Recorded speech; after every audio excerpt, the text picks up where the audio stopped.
When people usually think of the goddess of victory Nikke girls, they usually think of one thing and one thing only. That jiggle, baby! Yeah! The amount of gooning in this video will be tremendous. You've been warned.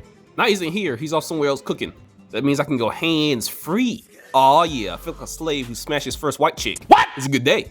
Anyway, like I was saying, the Nikke girls in this game are usually seen as very attractive, with tons of fan service. But hey, that just means the creators know their audience. And just speaking of creators, the same people who made Stellar Blade made this game. The studio is a Korean studio called Shift Up. So with that being said, besides the jiggle, yeah, you know this game has decent lore and decent combat. But that's not what I want to focus on. I'll talk about some of the lore and some of your favorite Nikke girls. You already know mine. I leave all the current white girls I smash for you, Elig. You know it! If they make an AI version of her or any of the girls in this game, it's over. Anyway, I want to focus on the cons of the Nikke girls. Do they even have any? I don't think so. At least not any that will make you not want to dive in immediately. But let's find out first by looking balls deep into the lore. And I mean that spiritually and as physically as possible. Y'all! Nikke takes place in a post-apocalyptic world where a mechanical race of enemies called raptors have taken over the surface, and humanity is forced to live underground in a structure called the Ark. Humanity's only defense are Nikkes, cyborgs programmed and trained to defend humanity. For reasons. These cyborgs are all women. And I'll cut bro off right there because I can go deeper, literally.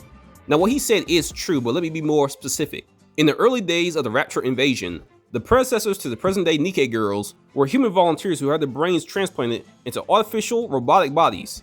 And while humans of all ages and genders at the time were originally allowed to apply and become experimental combat cyborgs, only a few would show success in their conversion. Now what's my point here? The reason there's no male Nikkes isn't just for fan service reasons. It was quickly discovered through the process of becoming a cyborg that male candidates had a 0% success rate for the conversion. So if you were a male in this world and you want to try to become a combat cyborg, you will die. Tragic. I'm kidding, I don't give a damn. Anyway, all the Nikke girls are cyborgs. From my understanding, they all used to be human, and they all currently have human brains and artificial bodies. But from my understanding, there are different generations of Nikke. The first prototype of modern Nikkes was codenamed Lillyweiss. And long story short, the technology from the Lillyweiss creation was used to create the Grimm's series of Nikkes, specialized units with powers and specs far beyond any mass production models, but with greater life expectancy than their prototype. Now the Grimm Nikke granted humanity their first major victories against the Raptures. They made a name for themselves as a symbol of hope and victory for mankind, and they were revered as the goddess of victory and henceforth called the Goddess Squad. Unfortunately, yeah, those fools lost. They won the battle, but they didn't win the war. Tragic. Tragic! The humans were forced to abandon the surface and evacuate into the underground colony called the Ark. Now the Goddess Squad, you know, the ones who saved humanity, or at least they tried, was assigned to protect the gates of the Ark. So in other words, their central government abandoned them. They left booty on the surface to die. So anyway, moving on past this point, a civil rights movement sprung up campaigning for Nikke liberties, despite the fact that the central government actively labeled such advocates as terrorists. And after this campaign, Nikkes began to appear in non-combat roles, such as entertainers, scientists, teachers, and businesswomen. And just to sum it up real quick, they also have their combat abilities even in these roles. Now this is where we're getting to the cons, if there are any. And the first possible con I found was, who am I kidding? You guys will smash even if they were all furries. Hell, I know I would. What? You think a cat would smash a furry? Are you stupid?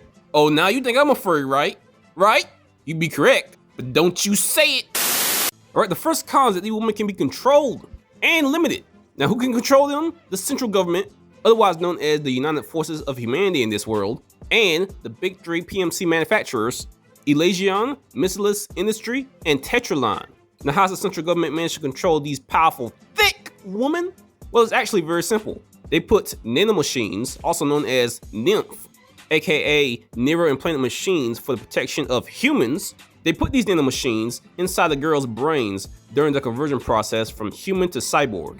And long story short, NIMPH enables the Nikkes to create backups of the memories. Now this allows for resurrection if the brain remains intact after combat. Now this is a lot like 2B and 9S in Nier Automata. And just a fun fact, yes, they are in this game. And also fun fact, I pulled 2B on my first try. Do you know what this means, viewers? Do you know what this means? It means that 2B Bootylicious Booty was always meant to be mine. Mine! Oh yeah! Sit in that cup chair, 9S. Me and 2B better go on the mission. Hoo-hoo, giggity. Anyway, like I was saying, the reason Nymph is bad is because besides its ability to create backups for the Nikkes, it also can make the Nikkes' memories vulnerable and make the memories able to be erased. It can also let the central government control who they're allowed to kill. And two things that Nikkes cannot kill on their own are humans and other Nikkes. It's like a mental block type of thing, they just can't do it. Now there are some Nikke that have bypassed this feature, and some have even been given permission to kill humans, but most cannot do this. Also, I have to mention that most Nikke seem to lose their memory while they're still human, and this is also because of Nymph and the central government. They usually replace their memory with pre-entered info. Now this is to ensure the Nikke in question is made into an ideal and obedient humanoid weapon. Now there's also a second reason why they do this, and the second reason involves the Nikke's existence and pretty much their families. Basically, Nikkes do not age or change unless modified to do so. Now you would think at first that's good, but not in this context, no. And it's not good because of this reason here. In the past, Nikkes who met their families found members who significantly aged or even died while they stayed the same. Now this usually caused the Nikke to, crash out.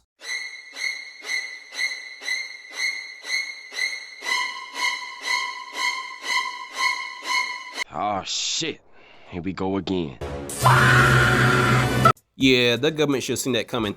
In my experience, women can really crash out over, well, anything really. Just depends on the woman in question. Now this crash out in this world is also called the mind switch. And if that didn't happen, they would just commit, senpaku, or more or less in themselves with no flips involved. You boring.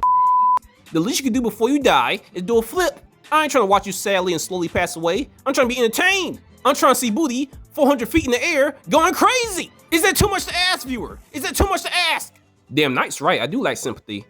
So anyway, these mind switches and the ending themselves happened so much that there was a competing casualty alongside actual combat. And this continued to happen until the central government decided to wipe all familial memories.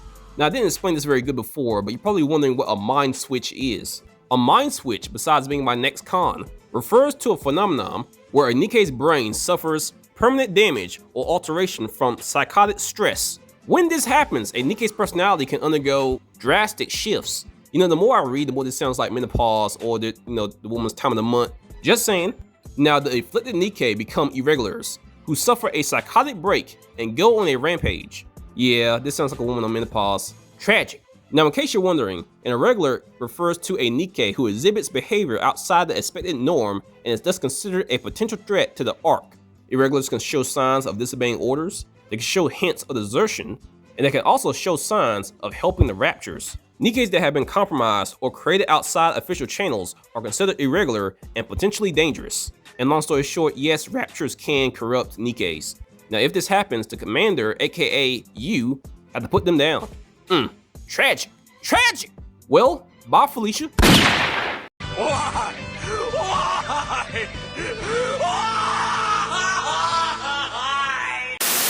So anyway, besides all that I just mentioned, there is still one more con.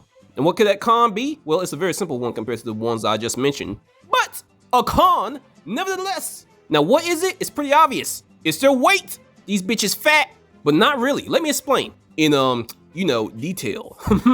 Now this is an estimated weight based off the observation of their strength in the game, but an estimation regardless, so put your opinions in the comments if you have a different opinion. But I found that they can weigh at least 200 to 300 pounds. Now this could differ for the Nikke in question, but let me remind you that these are all cyborgs and they all have different functions. They don't all do the same jobs. This means that some of them can't float or swim in water, while others, like the ones from the Aegis squad, can. This weight also involves their Eternals. Now by Eternals, this could mean their core, which is their internal reactor that provides them operational energy, or we could chalk it up to more or less their exoskeleton because, they are cyborgs and they all are machines except for their brains. Most, if not all, made for the idea of combat in mind. So yeah, death by Snoo Snoo. Death!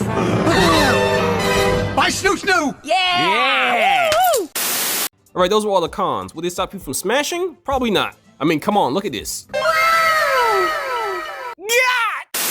Alright, finally, it's time to talk about the Nikke girls in this game. And the first one I'm going to talk about is Elig. Do you have any faulty equipment that needs some fixing? Yes! This girl's are almost the same size as her head. The eyes thicker than oatmeal, and hair that can only be described as looking like a sheepdog. In other words, viewers, she's perfect!